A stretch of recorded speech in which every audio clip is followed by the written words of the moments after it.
For number 8, it says there, a piece of silver wire has a resistance of 1 ohm. What will be the resistance of a manganese wire of 1/3 the length and 1/3 the diameter if the specific resistance of manganese is 30 times that of silver? Okay, so this is closely related to number 7. So let's go with this one. Um, let's say we have here a piece of silver. For silver,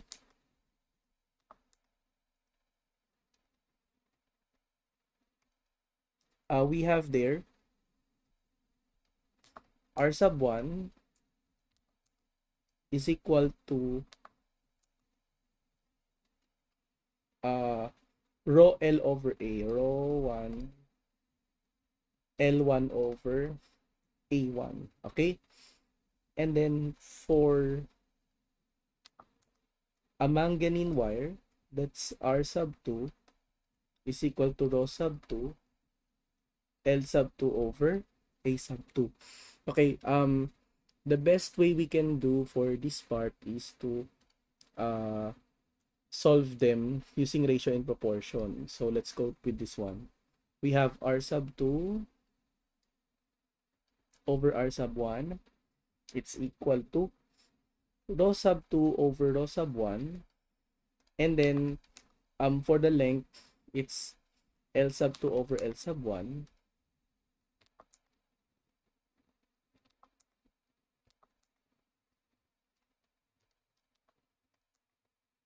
Then for area, it's area 1 over area 2. Since resistance and area are inversely proportional with one another.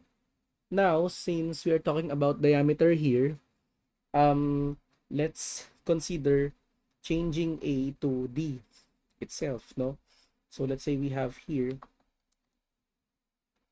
R sub 2 over R sub 1 is equal to rho sub 2 over rho sub 1 multiplied by L2 over L1. And then for area, since let's go with circular cross-sectional area, we have pi over 4 d1 squared over pi over 4 d2 squared. Okay, so by that, no, we can eliminate the pi over 4. So now we're now ready for this. First, we need to consider that R1 is 1 ohm. So we have there 1 ohm all over R2 is equal to rho 2. Okay? Now, we were informed that the specific resistance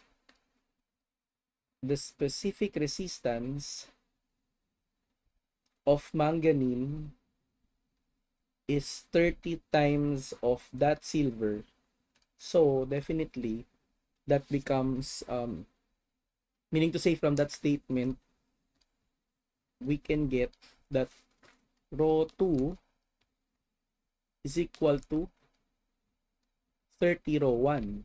And with that said, rho 2 over rho 1 is 30. So we'll get this one. We have 30 rho sub 1 over rho sub 1, and then multiplied by the length naman, what will be the resistance of manganese wire of 1/3 the length and 1/3 the diameter. Okay, so for the length itself, it's 1/3. So meaning to say, length 2 is 1/3 of length 1. Okay, and for the diameter, it's also 1/3 the diameter. So we have here d1 squared, but here we have pi over, not pi over 4, 1/3 as well of d1 squared. Okay, so we can eliminate this, and of course the d1 squared, but of course we have to arrange the equation. Okay, so r sub 2 there becomes, sorry, this is R sub 2 over 1 ohm. Okay, so R sub 2 is equal to 30 multiplied by 1/3, and then multiplied by 3 squared, because this is 1/3 squared. Okay, and definitely this is equal to 90 ohms. Okay, so this will be our answer for number 8. Okay, next to it is number 9. It says there, the resistivity of a ferric chromium aluminum alloy is 51 times 10 raised to negative 8 ohm meter. A sheet of the material is 15 centimeters long, 6 centimeters wide, and 0.014 centimeters thick. Determine the resistance between the opposite ends, and the opposite sides. Okay, so let's go with this one. I think it's best for us to solve this one if we try to draw it. No? So let's go with A. For A, this is at opposite ends, okay? So it will go like this. This is sheet of material, no?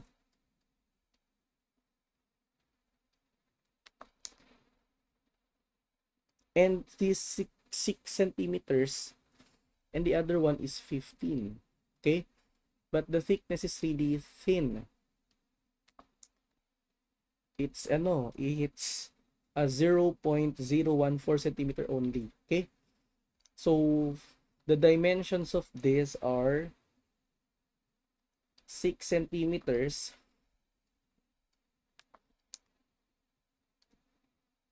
and this one is 15 centimeters. Now what we need to get is to get the resistance from two opposite ends, like from here and here. Okay, so that's it. Now to solve this one, I will have this, no? First, it's R is equal to rho L over A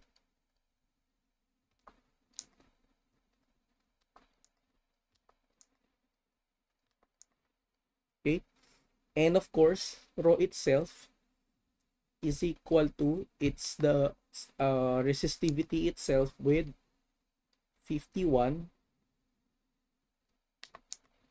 times 10 raised to negative 8. This is in ohm meter, okay, and then multiplied by the length. However, the length is 15 centimeters. Okay, kasi if you look at the two sides, if we want to get the opposite ends, okay, this is the opposite ends, its length will depend on this side, no, which is what, perpendicular to how it is measured. Okay, so now that will be the length, or what, 15 centimeters, or let's convert this one directly to meters. So this is 0.15 meters. Okay, and regarding the area, the thickness here is 0.014 centimeters. So simply, this now is the cross-sectional area,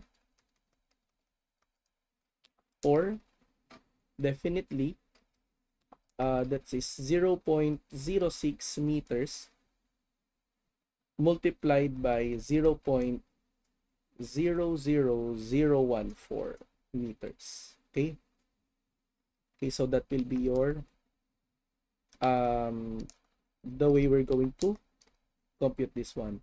0.15 meters. Okay, and the resistance now is this. We have 51 times 10 raised to negative 8, and then multiplied by 0.15 divided by 0.06 times 0.00014. Okay, so now we have 9.1 milliohms.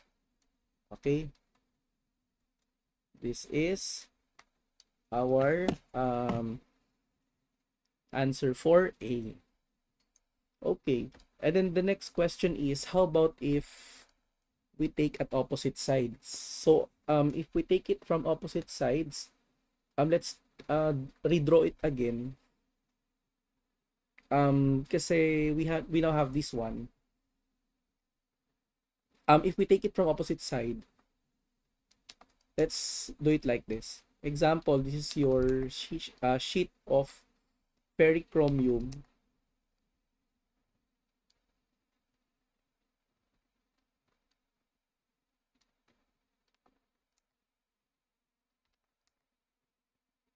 Okay? Yan. And then meaning resistance now will be measured on opposite sides from here to here. Okay? Of course, the same way applies. We have R is equal to rho L over A. Rho itself is the same, 51 times 10 raised to negative 8 in ohm meter. The length now is is the what we consider the thickness itself, no? Okay? Kasi it should be what? The perpendicular side, what's perpendicular to how it is measured. So, now it becomes, the length becomes I'll go directly with the meters, ha. 0.00014 meters. That's the length. And then the area, of course, the area now is we have 0.15 meters multiplied by 0.06 meters for the area. Okay? So now, the resistance now here at this side is equal to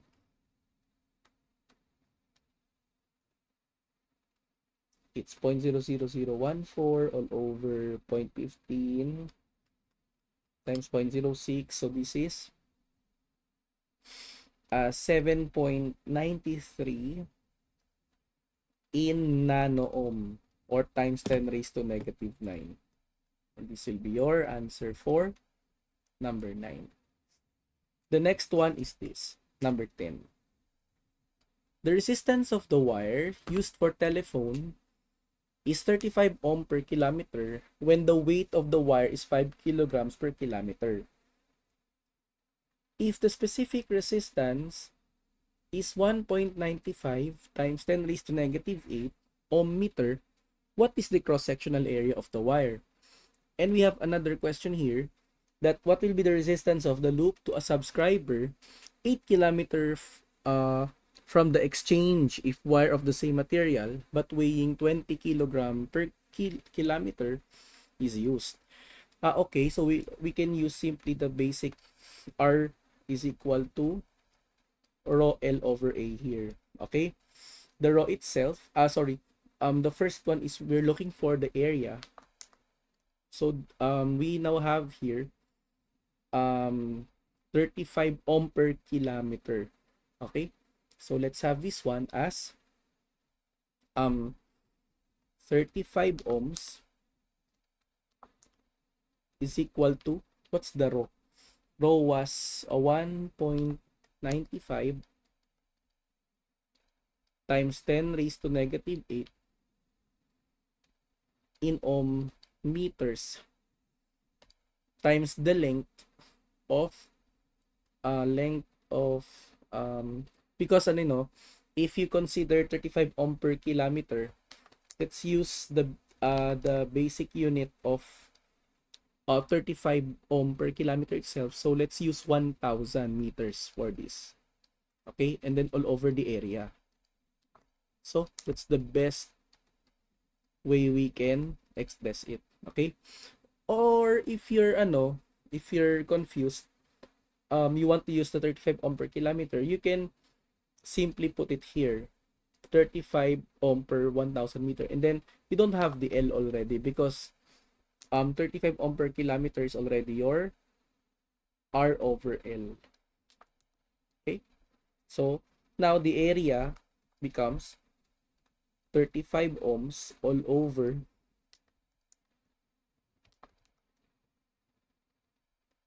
195 times 10 raised to negative 8 in ohm meter times 1000 meters.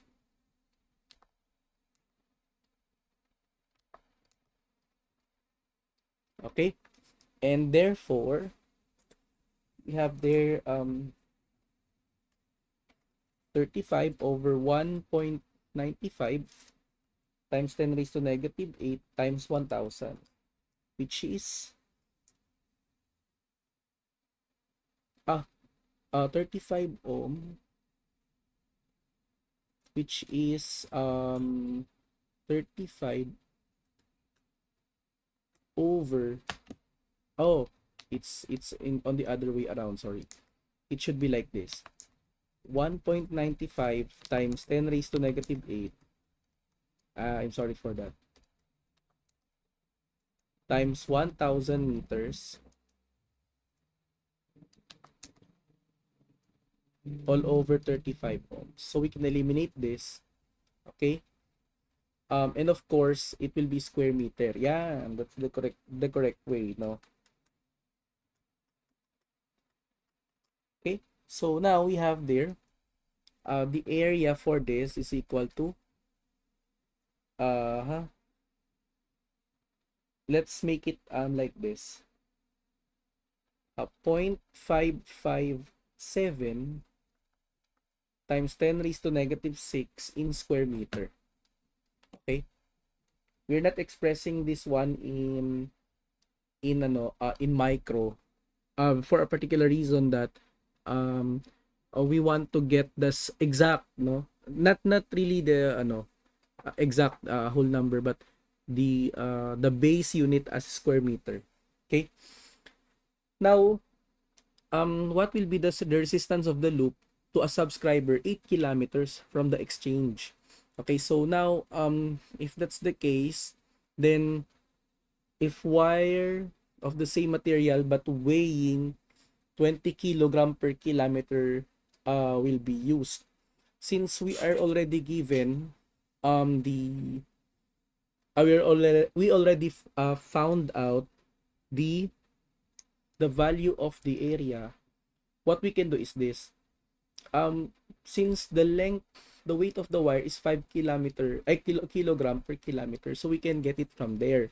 Okay, when we try to multiply it from 20 kilogram per kilometer, okay, we'll get what? We'll get the amount, the percentage amount of how the area is being changed. Okay, so to give you an insight, for the second part, no, the area for the second part is this. We have 20 kilogram per kilometer all over